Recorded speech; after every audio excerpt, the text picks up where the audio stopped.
In the dry plains of Botswana, a lioness roams, alone and gaunt. Formerly a proud member of a pride in Botswana's famous Mokolodi Nature Reserve, she had been savagely expelled following an intense battle for supremacy. Without a pride to shelter her, she was compelled to hunt on her own in a desolate and unforgiving country. Her frame is gaunt, ribs prominent and her stomach hollowed out from numerous days of no successful hunt. Every step she makes balances between raw survival drive and desperation. On the antelope trail she stumbles on, too weak to pursue any game. Starvation and dehydration almost push her to the ground under the hot midday sun. Hot winds blow across her face, and dust adheres to her once regal fur, now matted and dull. She sniffs the air, hoping to pick up any smell that will take her to food or water.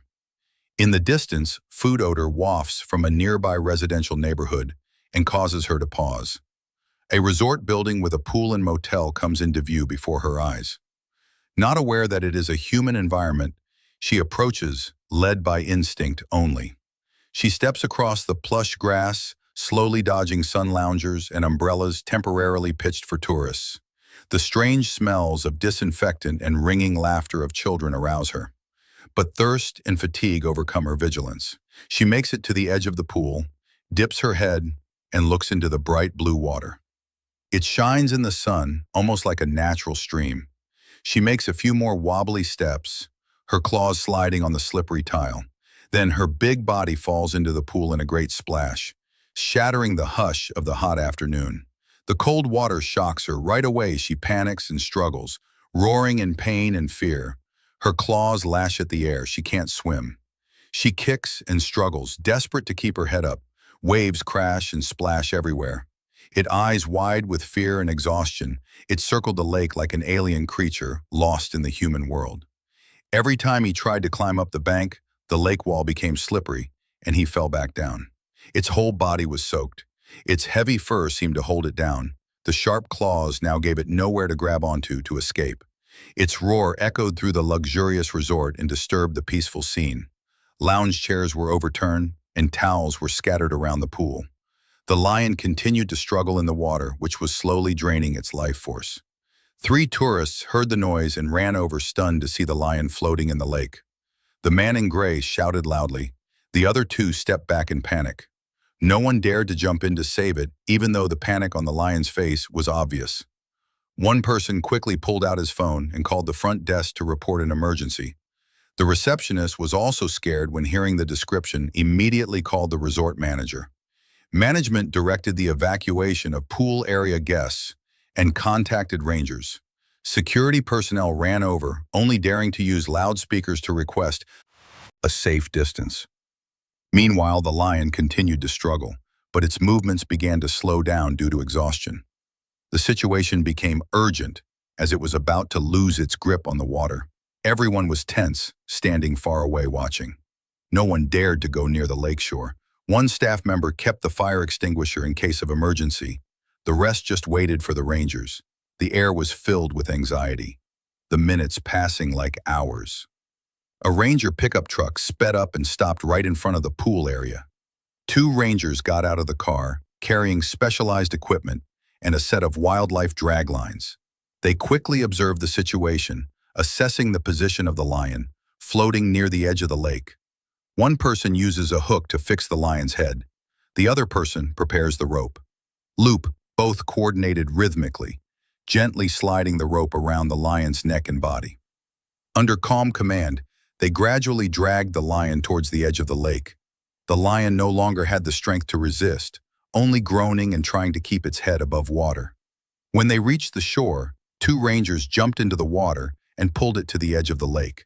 One person lifted the front part of the body, the other supported the hips, heavy and wet.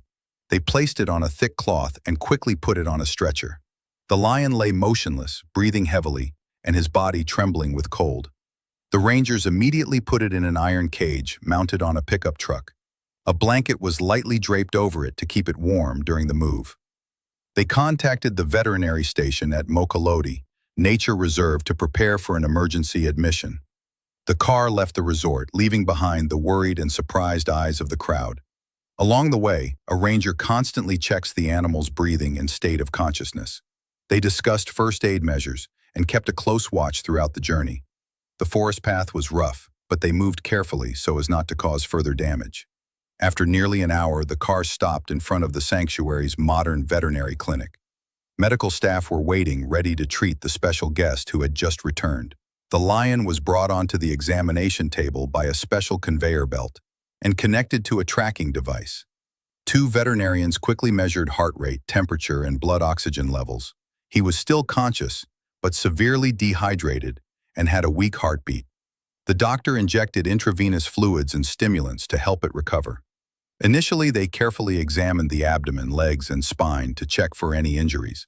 Preliminary results showed no broken bones or serious internal injuries. The main problems are physical weakness, malnutrition, and exhaustion from prolonged immersion in water. A doctor breathed a sigh of relief and nodded to the ranger that the situation was not dangerous. They developed a 7-day resuscitation treatment plan and closely monitored each step. Indicator: after receiving enough fluids, the lion began to breathe more regularly and blink slightly. Showing reaction, it was moved to a quarantine pen, a place reserved for wild animals that need to recover.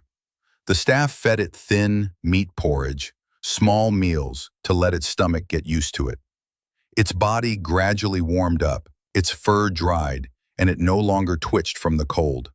Every day, rangers take turns coming to observe and gently call its name so it gets used to people. The lion gradually calmed down, lying down in the cage, his eyes no longer filled with panic. From an exhausted creature on the brink of despair, it was given a new chance at life.